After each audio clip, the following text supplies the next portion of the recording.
Le 22 octobre 1987, la France se figea. Les écrans de télévision interrompirent leur programme pour annoncer la disparition de l'un de ses monuments, Lino Ventura. L'ancien lutteur devenu acteur s'était éteint à 68 ans, laissant derrière lui un vide immense et une filmographie qui continue, près de 40 ans plus tard, à inspirer les générations d'acteurs. Mais derrière la légende se cachait un homme blessé, profondément marqué par les drames familiaux qui ont jalonné sa vie. Né à Parme en 1919, Angelo Lino Ventura arrive en France encore enfant. Fils d'immigrés italiens, il découvre très tôt la dureté du travail et la fierté de la dignité ouvrière. Ce mélange de fierté et de pudeur deviendra la signature de son jeu. Avant de briller sous les projecteurs, il gravit les rings. La lutte gréco-romaine, puis le catch, forment sa stature imposante, son port fier, sa mâchoire serrée. De ce passé sportif, il gardera la discipline du geste juste et le respect du silence, ce même silence que ses personnages imposaient, plus par autorité naturelle que par violence. En 1954, Jean Becker lui offre un petit rôle dans « Touchez pas au Grisby » aux côtés de Jean Gabin. Lino, d'abord hésitant, y découvre le cinéma et la puissance de l'image. Le public lui découvre un acteur brut, magnétique, qui ne joue pas. Il est, dès lors, tout s'enchaîne. Les tontons flingueurs, 100 000 $ au soleil, les aventuriers, chacun de ces rôles forge la figure d'un homme droit, souvent taciturne, mais au cœur juste. Michel Audiard dira de lui « Ventura, c'est le seul qui pouvait faire passer une émotion avec un silence ». Mais cet homme d'une rigueur extrême n'était pas seulement un professionnel exemplaire, il était aussi un mari fidèle et un père profondément aimant. En 1935, il rencontre Odette Lecomte, une jeune Parisienne qu'il épousera 7 ans plus tard. Ensemble, ils bâtissent une famille solide, à contre-courant d'un milieu artistique souvent instable. 4 enfants naîtront de cette union, Mylène, Laurent, Linda et Clélia. Le clan Ventura incarne la stabilité, la discrétion et la pudeur, des valeurs devenues rares à l'époque du star system. Pourtant, derrière les sourires des photos familiales, une douleur sourde s'installe. En 1958, la naissance de Linda bouleverse l'équilibre du couple. Victime d'un accident vasculaire à la naissance, la fillette souffre d'un handicap mental sévère. À une époque où la différence était vécue comme une honte, Lino et Odette se retrouvent seuls face à l'incompréhension du monde médical. L'acteur, déjà reconnu, aurait pu fuir dans le travail. Il choisit au contraire de transformer cette épreuve en combat. « Je ne pouvais pas accepter qu'on rejette ses enfants comme s'ils n'étaient pas des nôtres », confiera-t-il plus tard. En 1966, il crée avec son épouse l'association Perce-Neige destinée à venir en aide aux personnes handicapées mentales. Lino y investira son temps, son argent, son influence. Ce n'était pas un simple parrainage médiatique. Ventura s'impliquait personnellement dans chaque décision, chaque chantier, chaque centre d'accueil. Pour lui, aider Linda revenait à redonner une place dans la société à tous les enfants oubliés. L'association, devenue fondation reconnue d'utilité publique en 2016, reste aujourd'hui l'un de ses héritages les plus précieux. Cette bataille intime forgea un homme encore plus vrai. Ses rôles au cinéma, souvent empreints de gravité, résonnaient désormais d'une humanité bouleversante. Dans « La bonne année » 1973, on perçoit l'ombre de sa tendresse paternelle. Dans Les Misérables, 1982, son Jean Valjean semblait habité par la douleur d'un père cherchant la rédemption. Lino ne trichait pas, il jouait avec ses blessures. À sa mort, le 22 octobre 1987, la France pleura un géant. Mais peu savaient alors que le plus grand rôle de sa vie n'était pas au cinéma, mais dans l'amour inconditionnel qu'il portait à sa fille Linda. C'est ce lien, à la fois lumineux et tragique, qui marquera à jamais la famille Ventura. Et qui, bien des années plus tard, fera ressurgir de nouvelles blessures, la perte, les conflits et un héritage disputé. Car même après sa disparition, le destin de Lino Ventura continuera de secouer ceux qu'il a aimés. Lorsqu'elle vient au monde, en 1958, Linda Ventura bouleverse à jamais la vie de ses parents. Lino et Odette s'attendent à accueillir leur 3e enfant dans la joie. Ils ignorent encore que cette naissance deviendra le moteur d'un combat qui changera le regard de la société sur le handicap. À peine née, la fillette subit un accident vasculaire cérébral qui endommage son développement mental. Les médecins sont pessimistes, les structures d'accueil inexistantes et le couple Ventura se retrouve confronté à une réalité cruelle. Dans la France des années 1960, on cache les enfants différents. Lino Ventura refuse cette fatalité. Lui, l'homme pudique, se mure d'abord dans le silence. Il ne parle jamais de Linda publiquement. Mais dans l'intimité, sa colère et sa douleur le rongent. Il observe les injustices, les institutions saturées, les familles abandonnées. Odette, d'une force tranquille, l'encourage à transformer cette douleur en action. Ensemble, ils décident de créer un lieu d'accueil digne. un refuge où ses enfants puissent de vivre sans honte.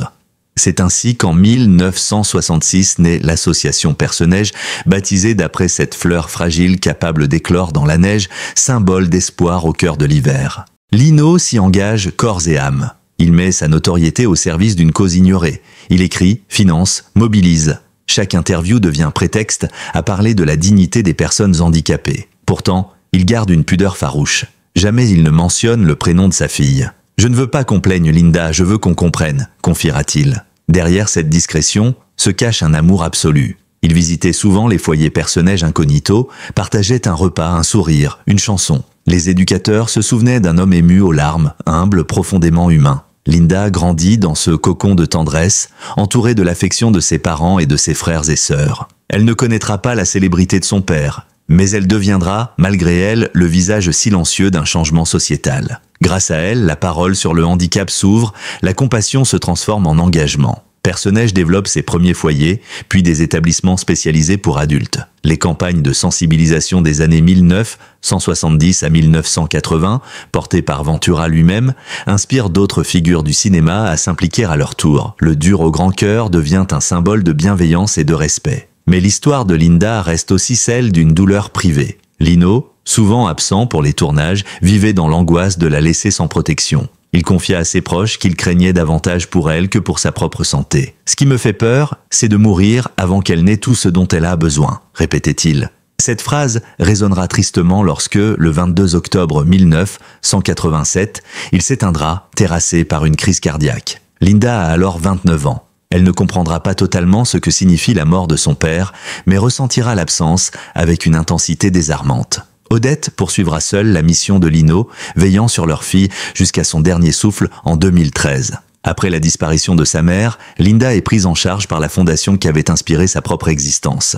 Entourée d'éducateurs et de soignants dévoués, elle vivra une vie paisible, loin des projecteurs. Les rares témoignages des membres de Perce-Neige évoquent une femme douce, aimante, toujours souriante. Elle aimait écouter les chansons de Charles Aznavour et regarder à la télévision les vieux films de son père, sans comprendre vraiment qu'il en était la star. Sa présence, discrète mais lumineuse, rappelait à tous que derrière le combat public se cachait une tendresse infinie. En janvier 2025, à 66 ans, Linda Ventura s'éteint d'un arrêt cardiaque. Sa mort passe presque inaperçue dans les grands médias, mais bouleverse profondément ceux qui connaissaient l'histoire familiale. Pour beaucoup, c'est la fin d'un cycle. Celui d'une filiation où l'amour d'un père a donné naissance à une œuvre humaniste durable. Sa disparition réveille aussi les fantômes du passé, la douleur de la fratrie, les tensions autour de l'héritage, les blessures jamais refermées. Car si Linda avait apaisé son père de son vivant, sa mort allait rallumer des conflits longtemps tus. À travers elle, Lino Ventura laisse un testament moral. Celui d'un homme qui, au-delà de la gloire et des succès, aura prouvé que la grandeur réside dans la bonté. Et dans le regard de Linda, jusqu'à la fin, se reflétait ce qu'il avait toujours cherché dans ses rôles. La vérité d'une âme simple, sincère et profondément humaine. Après la disparition de Lino Ventura, en 1987, la famille s'efforce de préserver la mémoire du patriarche. Odette, fidèle à son tempérament discret, veille sur ses enfants comme une lionne protectrice. Mais en coulisses, la douleur continue de ronger chacun des membres du clan. Car si Linda fut la blessure la plus visible, la tragédie allait frapper à nouveau des années plus tard, avec la mort de Mylène, l'aînée de la fratrie. Mylène Ventura naît en 1946, bien avant la célébrité de son père. Elle grandit dans un foyer où la rigueur, l'humilité et le sens du devoir dominent. Son enfance se déroule loin des paillettes, entre la maison familiale et les tournages que Lino accepte avec parcimonie. L'homme veille à rester un père présent, même lorsque le succès explose. Il refuse de s'installer à Hollywood, malgré les propositions « Je ne veux pas que mes enfants deviennent étrangers à leur propre langue », confiera-t-il dans une interview. Cette loyauté à la France et à sa famille forge la personnalité de Mylène. Discrète, réservée, mais d'une détermination rare. À l'adolescence, elle admire son père, tout en cherchant à échapper à son ombre. Lino Ventura est un mythe vivant. Pour Mylène, il est surtout un homme d'une exigence extrême. Elle choisit une vie loin du cinéma, épousant dans les années 1970 Claude Lasserre, un entrepreneur respecté. De leur union naissent 2 fils, Christophe et Laurent. Mylène semble trouver dans la maternité l'équilibre que ses parents lui ont transmis. Pourtant, la famille Ventura reste marquée par les drames successifs, notamment la santé fragile de sa sœur Linda. Mylène sera toujours très proche d'elle, lui rendant visite régulièrement et soutenant activement l'association Perce-Neige. Mais le destin se montre cruel. En 1998, Alors qu'elle voyage en Afrique du Nord avec des amis, Mylène Ventura périt dans un accident d'avion. L'appareil, pris dans une tempête de sable, s'écrase peu après le décollage. La nouvelle provoque un choc immense. La fille aînée de Lino Ventura, celle qui incarnait la continuité morale du clan, s'éteint brutalement. La presse s'empare de l'affaire, mais la famille, fidèle à son sens de la pudeur, garde le silence. Odette, déjà affaiblie, vit ce deuil comme un séisme intérieur. Elle perd sa fille aînée, quelques années seulement après la mort de son mari. La douleur devient sa compagne quotidienne. Pour Clélia et Laurent, les deux enfants survivants, la perte de Mylène est un coup terrible. Clélia, benjamine de la famille, se souviendra dans une rare interview que maman a mis des années à se relever. Elle-même avouera que la mort de sa sœur a bouleversé l'équilibre déjà fragile de la fratrie. Quant à Linda, bien qu'incapable de comprendre pleinement la tragédie, elle ressent l'absence et se montre agitée pendant des semaines. Ce lien invisible entre les 4 enfants, tissé d'amour et de douleur, commence à se défaire peu à peu. La disparition de Mylène laisse également un vide symbolique. Elle était celle qui, par son tempérament mesuré et son sens du dialogue, maintenait l'unité. Après sa mort, les rapports entre ses frères et sœurs deviennent plus distants. Laurent, souvent en désaccord sur la gestion du patrimoine paternel, s'éloigne. Clélia, elle, choisit de se concentrer sur sa carrière et sur la préservation artistique de l'œuvre de leur père. Quant à Odette, elle s'enferme dans un silence que même les proches ne parviennent plus à briser. La mort de Mylène révèle aussi un autre aspect du drame Ventura. La fragilité d'une famille exposée à la mémoire d'un géant. Chacun porte le poids du nom Ventura comme un héritage, mais aussi comme un fardeau. Les enfants du dur au grand cœur doivent perpétuer l'image d'un homme intègre, tout en affrontant leurs propres blessures. Le décès de Mylène agit alors comme un miroir tragique. Il rappelle que même les familles les plus unies ne sont pas à l'abri du destin. Dans les années qui suivent, la presse se fait plus discrète. Les Ventura disparaissent peu à peu de la scène publique. Pourtant, la rumeur d'une querelle autour de l'héritage commence à circuler dès la fin des années 2000. Les fils de Mylène, Christophe et Laurent Lasserre réclament des explications sur certains comptes et biens que leur grand-père aurait laissés. Cette tension, d'abord étouffée, refera surface plus violemment après la mort d'Odette en 2013. La disparition de Mylène, loin d'avoir soudé la famille, semble avoir creusé un fossé entre les générations. Aujourd'hui encore, son souvenir demeure vivace parmi ceux qui ont connu les Ventura. Elle est celle qui, avant la discorde, portait en elle l'esprit de loyauté et d'amour qui animait son père. Mylène Ventura, dans sa vie comme dans sa mort, symbolise cette famille déchirée entre la gloire et la tragédie, entre la lumière et l'ombre. Une ombre que la mort de Lino n'a pas dissipée, mais qu'elle a au contraire rendue plus dense, plus humaine.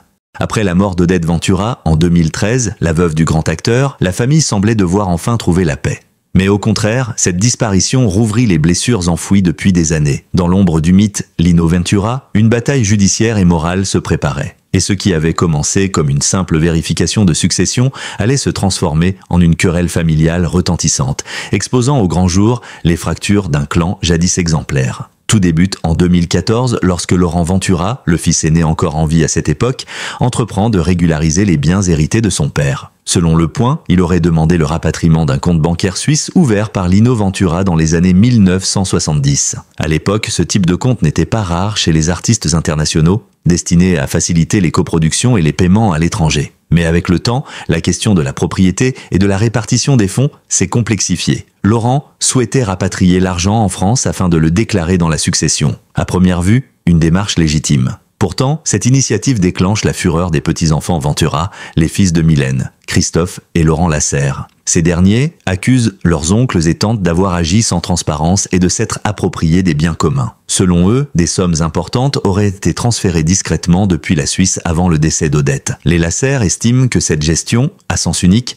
a avantagé Laurent et Clélia Ventura, au détriment de la descendance de Mylène. Ce soupçon transforme un héritage symbolique en véritable champ de bataille judiciaire. Le conflit s'envenime rapidement. D'un côté, Laurent et Clélia Ventura, qui se présentent comme les garants de la volonté de leurs parents. De l'autre, les petits-enfants, qui exigent justice et transparence. L'affaire s'étend à plusieurs volets, les comptes bancaires, bien sûr, mais aussi les biens immobiliers considérables laissés par Lino Ventura. Parmi eux, une résidence à Saint-Germain-en-Laye, des locaux commerciaux à Boulogne-Billancourt, un hôtel particulier parisien et même des objets personnels et bijoux évalués à plus de 200 000 €. Un patrimoine estimé à plusieurs millions d'euros, fruit d'une vie de travail et d'une carrière d'exception. Le paradoxe est cruel. L'homme qui avait consacré sa vie à la justice, à la droiture et à l'aide des plus fragiles voyait, par-delà la mort, sa famille déchirée pour de l'argent. Les valeurs qu'il incarnait à l'écran, l'honneur, la loyauté, la solidarité, semblent s'être effritées dans les couloirs des tribunaux. Plusieurs proches de la famille ont confié à la presse leur tristesse devant ce spectacle. Lino aurait été dévasté. Lui qui fuyait tout conflit, voir ses enfants s'affronter ainsi aurait été son pire cauchemar. Témoigne un ancien collaborateur de Personnage. En 2015, alors que la procédure s'étend, Le Point publie un article révélant l'ampleur du désaccord. La justice tente une médiation sans succès, l'affaire prend une tournure publique, bien que la famille reste murée dans le silence. Laurent Ventura, affaibli par la maladie, décède en 2022 sans avoir vu la fin du litige. Sa mort ne clôt pas le dossier, au contraire, elle redistribue les cartes, relançant les revendications des héritiers de Mylène. Clélia Ventura, aujourd'hui unique descendante directe encore vivante, se retrouve au centre d'une bataille qu'elle n'a pas souhaitée. Artiste dans l'âme, elle poursuit un travail de mémoire autour de la filmographie de son père, tout en tentant de protéger son nom d'un scandale public. L'affaire Ventura illustre la tragédie universelle des grandes familles. L'argent, loin d'unir, divise. Derrière les murs feutrés des avocats et les silences pesants des héritiers se cache une blessure morale, celle d'une lignée qui n'a jamais su tourner la page du mythe. En dépit de leurs désaccords, tous semblent pourtant mus par une même émotion. La nostalgie d'un père disparu trop tôt et l'impossibilité de combler le vide qu'il a laissé. Avec le recul, ce conflit familial dépasse la simple question financière. Il pose la question du héritage symbolique de Lino Ventura. Que reste-t-il vraiment d'un homme lorsqu'on se dispute son souvenir? Les millions, les maisons, les bijoux, ou la dignité d'un combat mené pour les plus faibles? Ironie du sort, les audiences judiciaires autour du nom Ventura se sont tenues au moment même où la fondation Personnage célébrait 50 ans d'existence. Deux visages d'un même héritage, l'un matériel, conflictuel, l'autre moral, universel. Aujourd'hui encore, l'affaire n'a jamais trouvé de conclusion publique claire. Les biens immobiliers auraient été partiellement mis aux enchères, les comptes clôturés, mais le ressentiment demeure. Derrière les portes closes, les héritiers continuent de se disputer un nom devenu légende. Et pendant ce temps, dans les foyers Personnage, des centaines d'enfants handicapés trouvent de refuge grâce à ce même nom. Ventura, synonyme d'amour, de courage et d'humanité. Lorsqu'on évoque le nom de Lino Ventura, c'est souvent pour parler du monstre sacré du cinéma français. Celui qui, aux côtés de Jean Gabin, Alain Delon ou Jean-Paul Belmondo, incarna la virilité silencieuse, l'honneur et la fidélité. Pourtant, derrière cette légende du grand écran se cachait un homme d'une sensibilité extrême, marqué à jamais par les épreuves de sa vie familiale. Sa véritable grandeur ne se mesurait pas seulement en films ou en récompenses, mais dans sa capacité à transformer la douleur en action. Lino Ventura fut, sans le savoir, un pionnier de l'humanisme moderne. À une époque où le handicap était relégué aux marges de la société, il osa en parler, non pas comme un sujet de pitié, mais comme un enjeu de dignité. Ce courage, il le devait à sa fille Linda, à sa femme Odette, et à cette promesse intime qu'il s'était faite, ne jamais laisser personne être oublié. En 1966, lorsqu'il fonde Personnage, il ne cherche ni l'admiration ni la gloire. Il veut seulement créer un espace où des êtres comme sa fille puissent vivre avec amour et respect. Ce combat, il l'a mené jusqu'à sa mort. Même sur les plateaux de tournage, il ne cessait de parler de son association, de recruter des soutiens, de convaincre les politiques de s'impliquer. Il n'aimait pas le mot « charité ». Pour lui, il s'agissait d'un devoir citoyen et moral. Son ami Jean Gabin disait de lui « Ventura n'avait pas besoin de jouer la sincérité. Il la portait en lui. Cette sincérité, cette rigueur morale, il la transmettait à tous ceux qu'il rencontrait. Quand il s'éteint le 22 octobre 1987, la France perd un acteur immense, mais gagne un symbole. Car depuis, Personnage a grandi, s'est modernisé et accueille aujourd'hui des centaines de familles en détresse.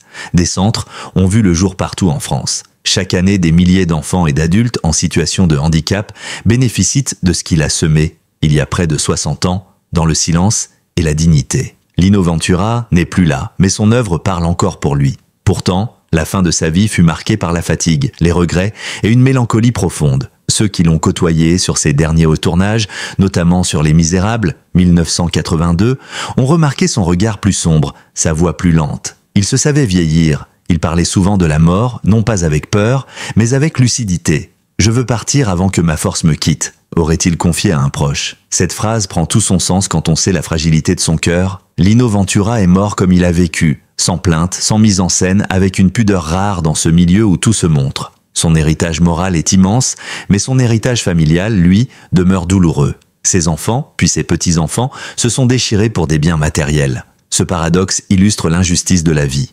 Un homme qui prêchait la solidarité a vu sa descendance s'affronter pour de l'argent. Pourtant, ceux qui ont connu Lino sont unanimes. Jamais il n'aurait toléré que son nom soit associé à un scandale. Pour lui, la seule richesse transmissible était la droiture. Dans un entretien de 1983, il affirmait « Ce que je veux laisser à mes enfants, c'est l'exemple, rien d'autre ». Aujourd'hui, alors que sa fille Linda repose à son tour, son vœu semble enfin exaucé. La boucle est bouclée. La famille Ventura a été marquée par la tragédie mais aussi par la lumière. Celle d'un père qui a su aimer sans condition, d'un homme qui a refusé la résignation et d'un artiste qui a su donner un sens à sa notoriété. Ces films, de Touchez pas au Grisby à Garde à vue, continuent d'émouvoir non seulement pour leur qualité artistique, mais aussi parce qu'ils sont traversés par la vérité d'un homme qui avait connu la douleur et choisi la bonté. À Saint-Cloud, où il repose aux côtés d'Odette, le tombeau de Lino Ventura attire encore chaque année des admirateurs anonymes. Des bouquets y sont déposés, souvent accompagnés d'un mot simple « Merci Lino ». Ces deux mots résument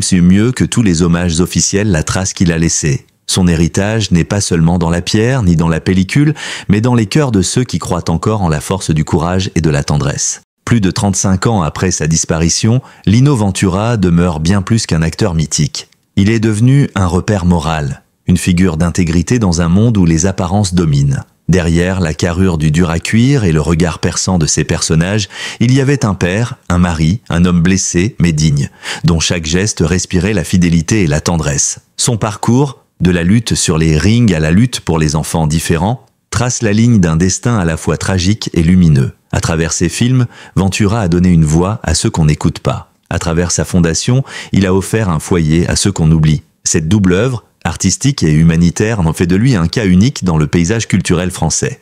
Un homme qui a su unir la force du silence et la parole du cœur. Ses films n'étaient pas de simples divertissements. Ils étaient des miroirs de sa propre âme. En incarnant des figures d'honneur, il réaffirmait sans cesse sa foi dans la justice, l'humanité et la vérité. Mais la grandeur de Lino Ventura se mesure aussi à travers les cicatrices de sa descendance, le destin de ses enfants, Linda, l'enfant fragile devenu symbole de courage, Mylène disparue tragiquement, Laurent et Clélia, pris dans les tourments d'un héritage disputé, composent un drame familial digne des plus grands récits de cinéma. Ce mélange de douleur et de loyauté, de chagrin et de dignité incarne la complexité d'une lignée qui n'a jamais cessé de vivre dans l'ombre d'un homme immense. Et pourtant, au-delà des querelles, il reste ce qui ne s'achète pas, la mémoire. Une mémoire faite de pudeur, de travail, d'engagement. Dans les foyers personnels, dans les témoignages d'éducateurs, dans les regards des familles qu'il a aidées, l'esprit de Lino Ventura vit encore. C'est là, dans la simplicité d'un sourire ou d'un mot de reconnaissance,